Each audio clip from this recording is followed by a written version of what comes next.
Welcome to quick study material. मैं विशाल राय आपका स्वागत करता हूं डेली करंट अफेयर्स की इस क्लास के अंदर। आज है 16 अप्रैल और 16 अप्रैल से रिलेटेड जितने भी आपके इंपॉर्टेंट क्वेश्चंस होने वाले हैं, जो एग्जाम के लिहाज से बहुत ज्यादा महत्वपूर्ण होने वाले हैं, हम उन सभी क्वेश्चंस को देखेंगे। ठीक है। और साथ ही जो आपने पिछला कुछ भी पढ़ रखा है ना, उन सभी क्वेश्चंस को भी हम यहाँ पर ना क्या करने वाले हैं, डिस्कस करने वाले हैं। ठीक है, कि क्या क्या इंपॉर्टेंट रहने वाला है, चीजों को रिवाइज करते चलेंगे ताकि क्लास में चीजें याद होती चले। ठीक है। वीडियो पसंद आए तो जरूर लाइक कीजिएगा। पहले क्वेश्चन की तरफ चलते हैं। पहला क्वेश्चन क्या है आज का हमारा, कि भू भारती नामक नया भूमि रिकॉर्ड पोर्टल जो है ये कहां पर लॉन्च किया गया है। किसकी बात कर रहे हैं? भू भारती पोर्टल की बात कर रहे हैं। ये एक भूमि रिकॉर्ड पोर्टल है, यानी अगर मैं बात करूं इस पोर्टल के बारे में तो डिजिटल लैंड रिकॉर्ड सिस्टम है, एक तरह का नाम है इसका भू भारती। इसे जो लॉन्च किया गया है तेलंगाना में लॉन्च किया गया है, तेलंगाना राज्य सरकार की तरफ से। तो ऑप्शन ए जो है आपका बिल्कुल सही है। ठीक है। किसने लॉन्च किया है? तो तेलंगाना के मुख्यमंत्री रेवंत रेड्डी का नाम आपको ध्यान रखना है, इन्होंने लॉन्च किया है। और इससे पहले जो आपका भूमि रिकॉर्ड पोर्टल था, है ना, वो कौन सा था? वो धरणी पोर्टल था। तो अभी धरणी पोर्टल को क्या करेगा? ये रिप्लेस कर देगा, आपको ध्यान रखना है। धरणी पोर्टल कब आया था? धरणी पोर्टल आया था 2020 में। ठीक है।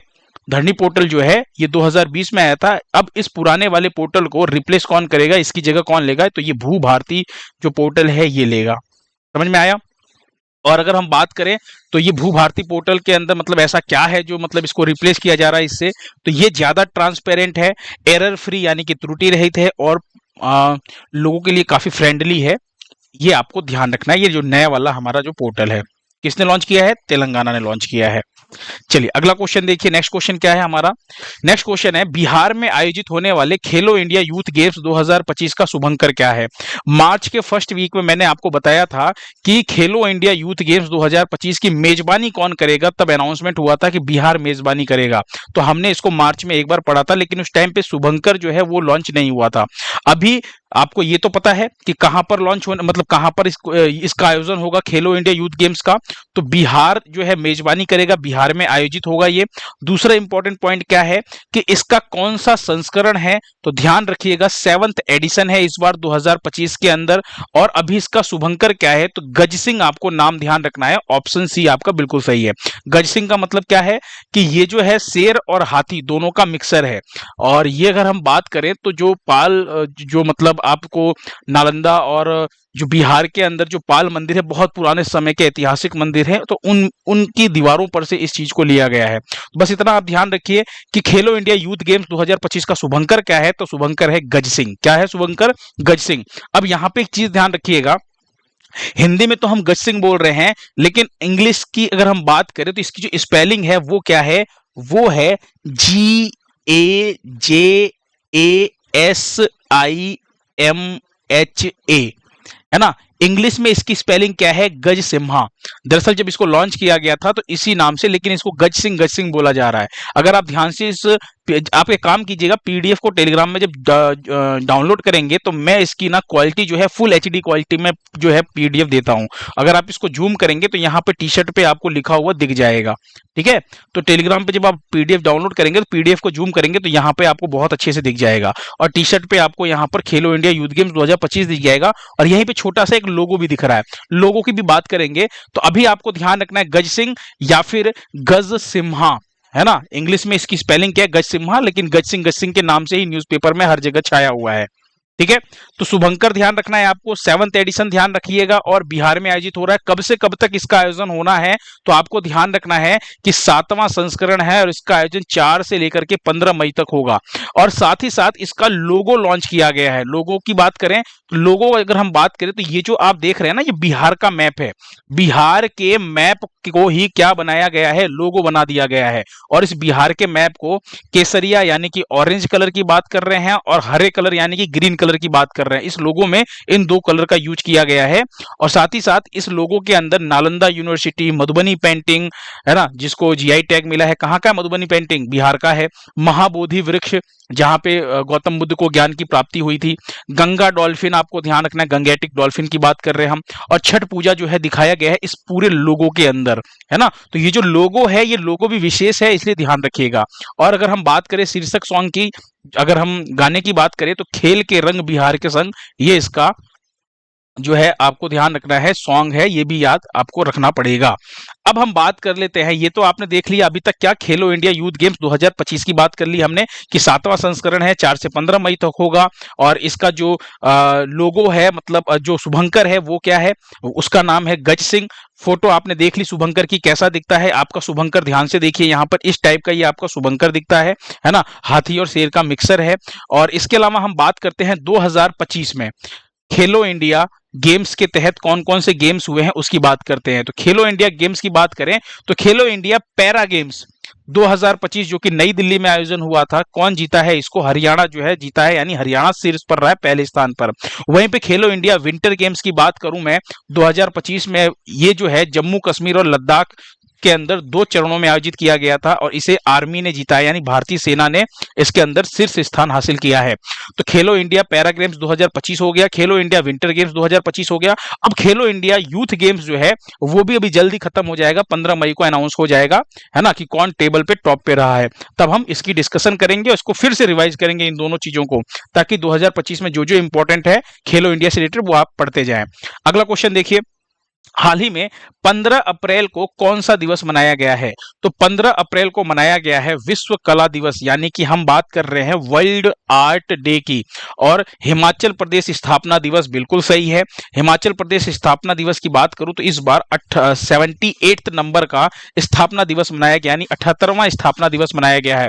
पोइला बैसाख की बात करूं तो ये बंगाली नववर्ष है जो पश्चिम बंगाल में मनाया जाता है ना। क्या है ये, बंगाली नव वर्ष है, एक तरह का फेस्टिवल है, आपको ध्यान रखना, जो 15 अप्रैल को मनाया गया है पोइला बैसाख। कहां पर, पश्चिम बंगाल के अंदर, कहां पे, वेस्ट बंगाल, आपको ध्यान रखना है। यानी ऑप्शन डी आपका बिल्कुल सही है ना। क्या हो जाएगा, विश्व कला दिवस, हिमाचल प्रदेश स्थापना दिवस और पोइला बैसाख सभी के सभी जो है 15 अप्रैल को मनाए गए हैं। ठीक है, नेक्स्ट क्वेश्चन देखने से पहले एक बार इमेज में देखिए क्या है, वर्ल्ड आर्ट डे कब मनाया गया, 15 अप्रैल को, 15 अप्रैल को ही पोइला बैसाख मनाया गया है और 15 अप्रैल को ही हिमाचल प्रदेश का स्थापना दिवस मनाया गया।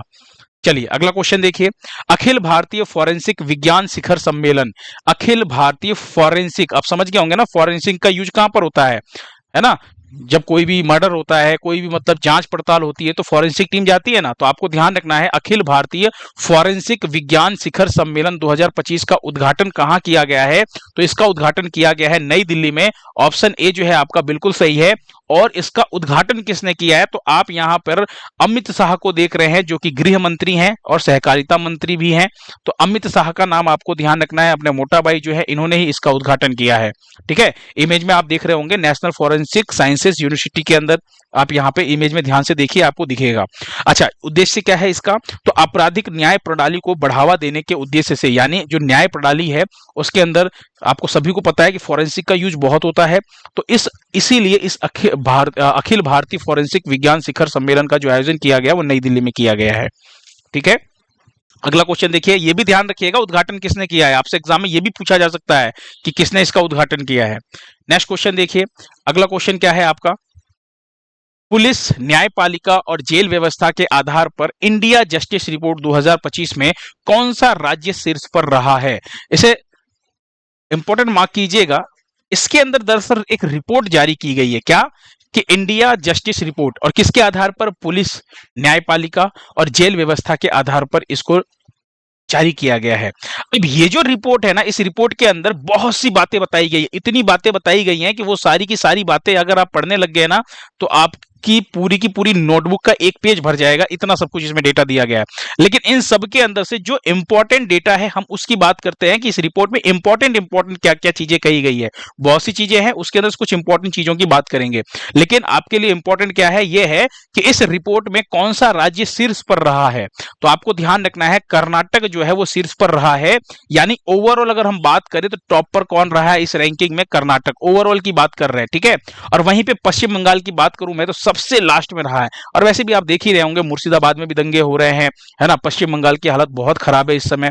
तो इस रैंकिंग के अंदर पश्चिम बंगाल सबसे नीचे है, ऊपर टॉप पे कौन है, कर्नाटक। अच्छा, इस रिपोर्ट में क्या क्या बातें कही गई हैं उसको देखेंगे। उससे पहले ये जानिए कि ये जो रिपोर्ट है ये टाटा ट्रस्ट और कुछ संस्थाओं के द्वारा मिलकर के इसको जारी किया जाता है। और इस रिपोर्ट की बात करें तो ये जो रिपोर्ट है ये राज्यों की जो न्याय प्रणाली है है ना, उसका एनालाइज करती है कि वहां पे मतलब न्याय प्रणाली कैसी है, पुलिस की व्यवस्था कैसी है ना, महिलाओं की सुरक्षा की व्यवस्था कैसी है। इसको जो पहली बार जब जारी किया गया था, तो पहली बार कब जारी किया गया था, ध्यान रखिएगा, पहली बार इस रिपोर्ट को 2019 में जारी किया गया था, और तब से हर साल इस रिपोर्ट को जो है जारी किया जाता है। कब किया गया था, 2019 में पहली बार। ठीक है, हैंड राइटिंग थोड़ी सी गंदी है, एडजस्ट कीजिएगा आप लोग, सुधारने की कोशिश कर रहा हूं मैं। अच्छा, अब इसके अंदर क्या क्या रिपोर्ट में बातें कही गई थी, तो सबसे पहले तो ये बात कही गई थी कि देश में 10 लाख लोगों पर करीब करीब यानी लगभग की बात कर रहे हैं 15 न्यायाधीश हैं, है ना। जबकि अगर हम बात करें तो 1987 में जो विधि आयोग की सिफारिश थी, विधि आयोग की सिफारिश क्या थी कि प्रति 10 लाख आबादी पर 50 जजों की संख्या होनी चाहिए। ये इसकी सिफारिश थी, ये विधि आयोग की 1987 में, है ना, जो कि 50 जजों की सिफारिश जो थी उससे कम है। वर्तमान में 15 न्यायाधीश ही हैं। वहीं पे बात करूं अगर मैं, तो उच्च न्यायालयों में 33% पद खाली है, और जिला अदालतों में जजों के 21 पद खाली है। ये भी आपको ध्यान रखना है, प्रतिशत की बात कर रहे हैं, यानी जजों की भी संख्या में कमी है हमारे यहाँ पे। देश में पुलिस कर्मियों की 33% की कमी है, ये भी ध्यान रखिएगा। फिर 17% थानों में सीसीटीवी कैमरा ही नहीं है, और जहां पे कैमरा है वहां पे बहुत से ऐसे पुलिस थाने जहां पे मात्र सिर्फ एक सीसीटीवी कैमरा लगा हुआ है ना। और कुछ ऐसे पुलिस थाने भी है जहां पर वुमेन हेल्प डेस्क जो है वो सुविधा भी प्राप्त नहीं है अभी तक। फिर कैदियों पर जो, जैसे जो जेल के अंदर जो कैदी हैं उनके ऊपर भी खर्च की बात करें तो खर्च के मामले में आंध्र प्रदेश सबसे टॉप पर है। यानी कि जो कैदियों के ऊपर जो खर्चा किया जाता है उनके खाने में, रहने में, कपड़े में, उसकी बात कर रहे हैं, उसमें सबसे टॉप पर कौन है, आंध्र प्रदेश है। अच्छा, ओवरऑल कैटेगरी में बात करें अगर हम, तो ओवरऑल कैटेगरी में बड़े राज्यों में कर्नाटक नंबर 1 पर है ना, इस रैंकिंग के अंदर, और नंबर 2 पे आंध्र प्रदेश, नंबर 3 पे तेलंगाना। छोटे राज्यों की बात करूं तो सिक्किम जो है वो नंबर 1 पर है। तो इंडिया जस्टिस रिपोर्ट के अंदर जो जो बातें कही गई थी वो मैंने आपको इंपॉर्टेंट बताई है, ध्यान रखिएगा। ओवरऑल कैटेगरी में कर्नाटक नंबर 1 पर है, ये जरूर ध्यान रखिएगा, और कैदियों के खर्च के मामले में आंध्र प्रदेश शीर्ष पर है। चलिए अगला क्वेश्चन देखिए, तीरंदाजी विश्व कप 2025 के चरण 1 की बात कर रहे हैं। देखिए, ये जो वर्ल्ड कप होता है ना, ये वर्ल्ड कप क्या है, कई चरणों में होता है।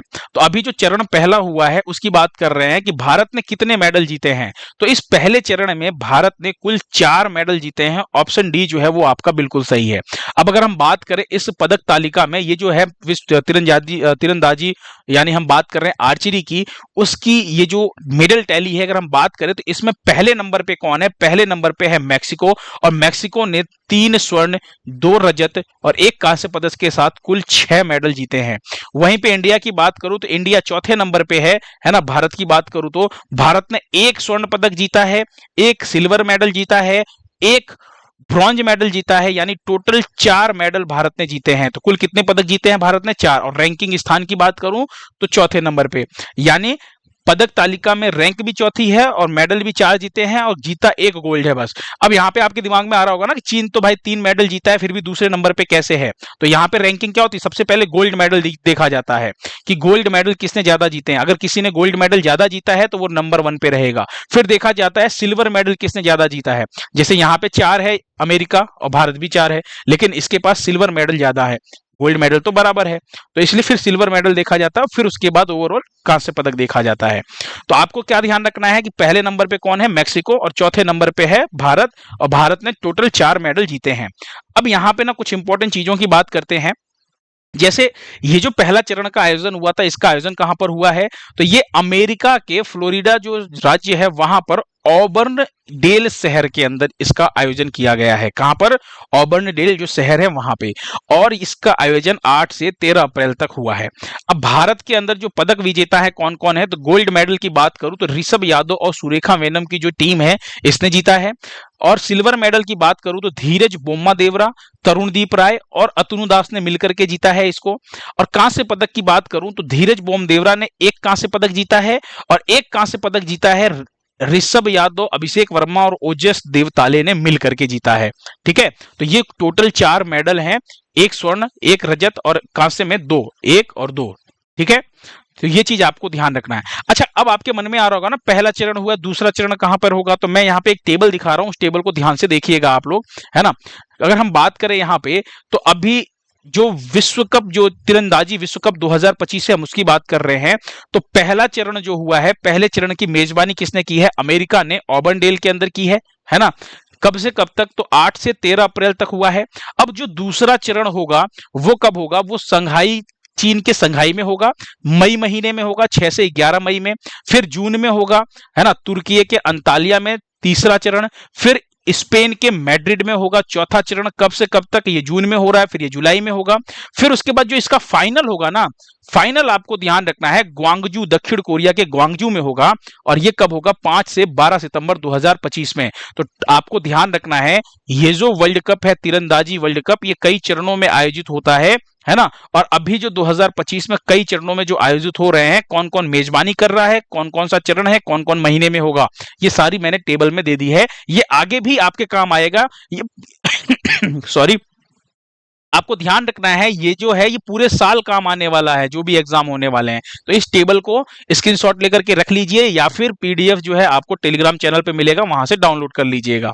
चलिए अगला क्वेश्चन देखिए। डेनियल नोबोवा फिर से किस देश के राष्ट्रपति बने हैं? आप यहाँ पे ये जो स्मार्ट से बंदे को देख रहे हैं ना, ये है बंदा डेनियल नोबोवा। अगर हम बात करें तो ये तो अभी राष्ट्रपति थे किसके? ये इक्वाडोर के राष्ट्रपति थे। ऑप्शन सी आपका बिल्कुल सही है।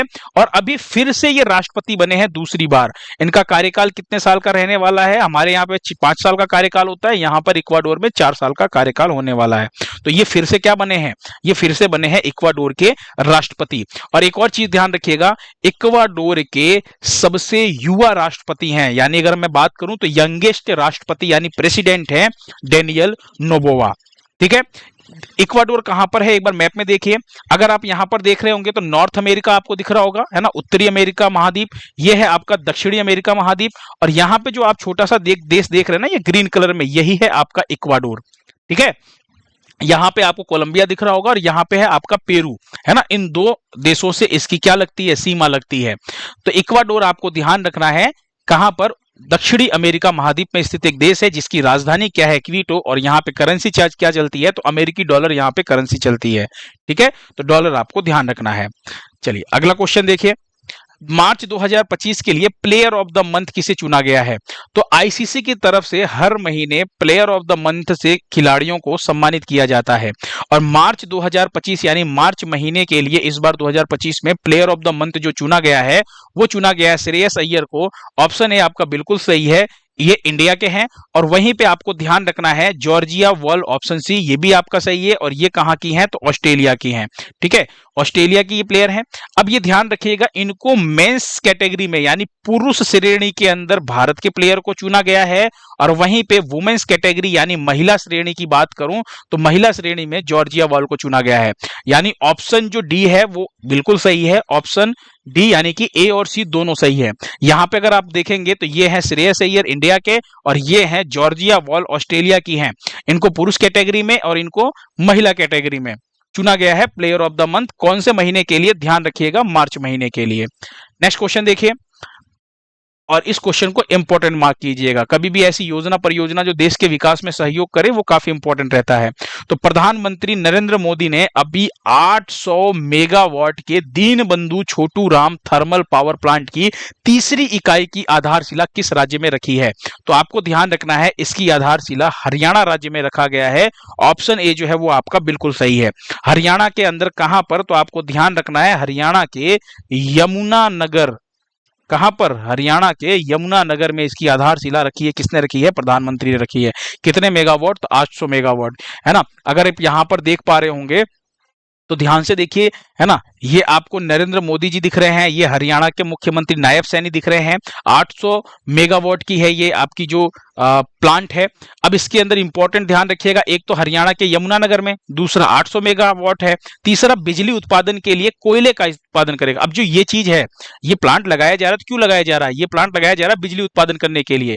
और ये जो बिजली उत्पादन करेगा ये कोयले का यूज करता हुआ करेगा, ये चीज ध्यान रखिएगा। ये कोई न्यूक्लियर पावर प्लांट नहीं है ना। इसके अंदर हम किसका? कोयले का यूज करके बिजली का उपयोग, मतलब बिजली को बनाएंगे, ठीक है, उत्पादन करेंगे। निर्माण किसके द्वारा किया जा रहा है? तो Haryana power generation corporation limited के द्वारा किया जा रहा है। पहले ये प्लांट जो है ये झारखंड में लगाया जाना था, लेकिन कहां लगाया गया है? हरियाणा के अंदर लगाया गया है। अगला क्वेश्चन देखिए, फ्री स्टाइल शतरंज ग्रैंड स्लैम 2025 किसने जीता है?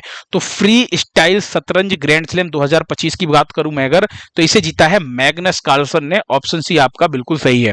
मैग्नस कार्लसन की बात करूं तो इन्होंने जो अमेरिकी, ध्यान से सुनिएगा, अमेरिकी ग्रैंड मास्टर हिकारू नाकामूरा को हराया है इन्होंने, मैग्नस कार्लसन ने। मैग्नस कार्लसन की बात करूं तो आप यहां पे इमेज में देख रहे हैं मैग्नस कार्लसन को, कहां से हैं ये? तो नॉर्वे से हैं। कहां से हैं? नॉर्वे से। और कहां पर आयोजन किया गया था? तो पेरिस के अंदर। तो अगर आपसे पूछा जाए कि इसका आयोजन कहां पर हुआ था इस टूर्नामेंट का, तो फ्रांस के पेरिस में इसका आयोजन हुआ था, ये ध्यान रखिएगा। जीता किसने है? तो नॉर्वे के मैग्नस कार्लसन ने जीता है। ठीक है, याद हो जाएगा।